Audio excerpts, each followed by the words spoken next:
Paul Zientarski, thanks for joining us. You have been a PE teacher and leader in the field for many, many years. We appreciate your time.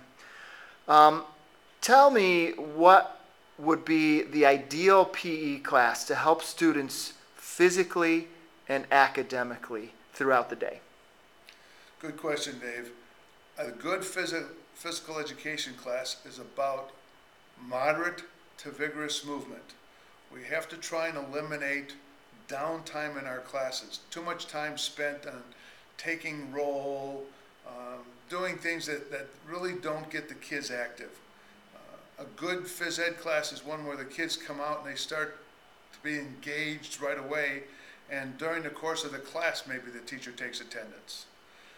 It's about figuring out ways that students are not spending time standing around. If you're limited in your resources, in terms of space, for example, then, and you want to play what we call, or what I call, small-sided games like 4-on-4 in soccer or 3-on-3 in basketball, and you're limited to the number of baskets you have in your facility, then have kids doing activities on the outside of those courts, waiting for their turn to rotate into a competition.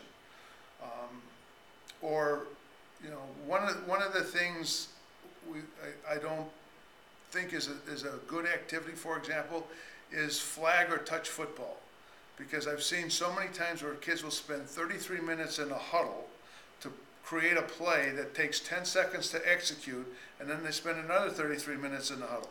So it's more about, you could use a football, but use it as like an ultimate frisbee type situation where you catch the ball and then you have to stop running and pass the ball to the next person until it's dropped. Or if you catch the ball, you run until you're tagged, but you still have to pass the ball over an end line. You can't run the ball over an end line for a score. So you're working on movement. A simple thing, volleyball, for example. You have a 30 by 30 half volleyball court that you would normally put 6 people on. Take that same court, divide it up with cones, and have 3 against 3 with 2 balls going in the same area. And now kids are engaged more. There's more, they're working on their sports skills because there's going to be more touches, there's going to be more handles. There's nobody hiding in the back right-hand corner hoping the ball never comes to them. They have to be engaged. And at the same time, you're eliminating that jock running up and down the front of the court, dominating the net because he's got such a small area he has to negotiate in, and they're stacked up 3 behind. So those kinds of things are what a good phys ed teacher does. You need to figure out a way to keep them active. I really think that if you want to be a good physical education teacher in today's day, you have to monitor their heart rate, and you have to do that with the technology. If you arm a phys ed teacher with merely a stopwatch and a whistle and a clipboard, you can't get quality phys ed anymore.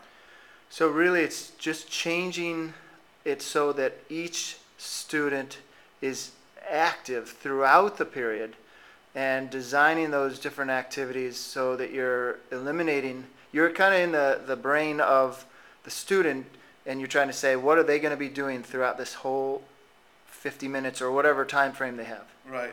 I suggest that phys ed teachers, which is what we did, go back and look at the activities they teach, why they teach them, and how they teach them. If they think that activity is important, but they see a lot of standing around and waiting, then what do you do to change how you're running that activity? For us, when we played our sports at the high school level, it was all small side. At our junior high, we'll never play more than 3-on-3 or 4-on-4 at any time, so that we have all of our kids active. Then when they get more touches, you know, we spend lots of time practicing throwing the ball back and forth, teaching the right locomotion, the locomotor way of doing that thing. But then when you put kids in a mass game and they're surrounded by kids, their throw is nothing more than 2 hands over their head to get rid of the ball because they're scared. Well, limiting the number of students involved, they don't get into those mass huddles, and they can effectively work on that throwing skill more effectively. Thanks, Paul.